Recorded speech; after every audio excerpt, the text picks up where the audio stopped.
Kehadiran Jinwoo membuat semua media dan publik tertuju padanya. Saat penyerangan Pulau Jeju, masyarakat berkesempatan melihat Jinwoo beraksi untuk pertama kalinya sejak ia menjadi rank S. Bisa dikatakan bahwa Pulau Jeju adalah debut pertamanya di muka umum. Karena seluruh negeri berinvestasi untuk keberhasilan penyerangan, orang-orang tidak dapat berhenti membicarakan itu. Jinwoo adalah topik utama dari pembicaraan mereka. Meskipun aksinya dipuji banyak orang, ia tetap banyak mendapatkan kritikan. Orang-orang percaya kalau ia bergabung dari awal, korban jiwa dapat diminimalisir. Banyak yang menyuarakan dukungannya terhadap Jinwoo, tapi tidak sedikit juga yang membenci dirinya. Tidak dapat disangkal kalau ada korban jiwa dalam kejadian itu. Saat Jinwoo akan berjalan keluar, ia berpapasan dengan Pak Baek. Pak Baek berkata, ia percaya kalau seorang pahlawan tidak dapat menghentikan perang sendirian. Tetapi setelah kejadian itu, ia mulai berpikir kalau dirinya mungkin salah. Pak Baek juga menambahkan agar Jinwoo menegakkan dagunya, karena dirinya lah yang membuat tragedi ini berakhir.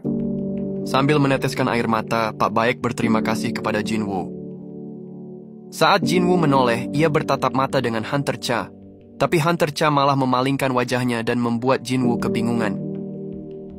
Ada total 4.801 hunter yang berpartisipasi dalam penyerangan kelima di Pulau Jeju, dan 727 warga sipil yang terbangkitkan dipanggil untuk bersiaga.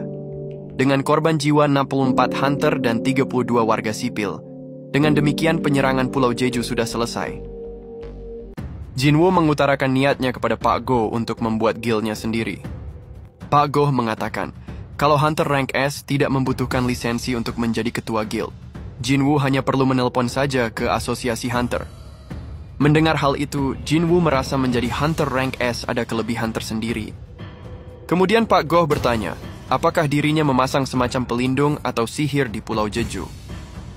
Jinwoo merasa kebingungan mendengar hal itu.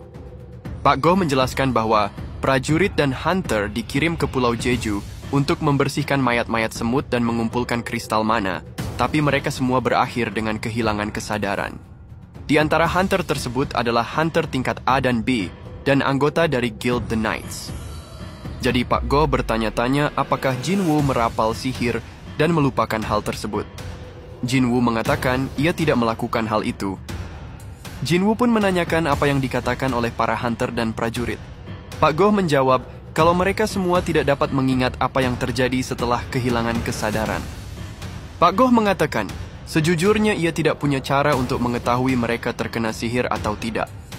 Jinwoo berpikir apakah mungkin itu jebakan yang dibuat oleh para semut. Akhirnya Pak Go pamit untuk menemui tamunya yang lain dan mereka berpisah. Saat Jinwoo hendak masuk ke dalam mobilnya, tiba-tiba ia dipanggil oleh seseorang. Orang itu memperkenalkan dirinya sebagai Adam White, seorang staf senior dari Asosiasi Hunter Amerika. Kemudian orang itu memberikan kartu namanya dan berkata bahwa ia meminta maaf karena muncul seperti ini, karena Jinwoo orang yang sangat susah untuk dicari. Ia juga memberitahu kalau ia pernah mampir ke kantornya. Jinwoo baru teringat kalau orang itu yang dibicarakan oleh Jinwoo.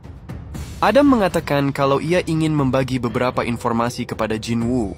Bahkan tidak ada satu negara atau institusi di dunia ini yang dapat memberikan informasi yang akan dibagikan kepadanya. Ia juga mengatakan kalau penyerangan di Pulau Jeju meninggalkan impresi yang sangat baik bagi ketua asosiasi mereka. Dan ketua asosiasi berharap dapat bertemu langsung dengan Jinwoo.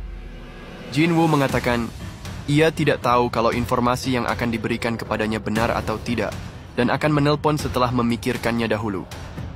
Adam yang melihat Jinwoo yang tidak tertarik dan akan pergi, ia mengatakan kalau mereka mempunyai seseorang yang dapat meningkatkan kekuatan dan skill seorang hunter. Akhirnya Jinwoo pun ikut bersama Adam dan sampai di suatu tempat. Jinwoo diperkenalkan dengan seseorang yang bernama Michael Connor. Ia adalah seorang direktur di Asosiasi Hunter Amerika. Saat mereka duduk, Michael langsung menyodorkan surat imigrasi kepada Jinwoo. Michael memberitahu kalau biasanya prosesnya akan memakan waktu 1 atau 2 tahun. Tapi kali ini mereka akan memberikan pengecualian untuk Jinwoo. Hanya dalam 1 detik, Jinwoo akan menjadi warga negara Amerika Serikat bila ia mau. Jinwoo mengatakan bahwa ia ke sini karena Adam memberitahu dirinya kalau ada informasi yang akan dibagikan kepadanya. Apa mungkin untuk meningkatkan kemampuan seorang hunter? Sambil tersenyum, Michael mengatakan kalau seseorang dengan kemampuan itu ada bersama dengan mereka sekarang. Dan Michael memberitahu anak buahnya agar memanggil Nyonya Selner agar masuk ke dalam.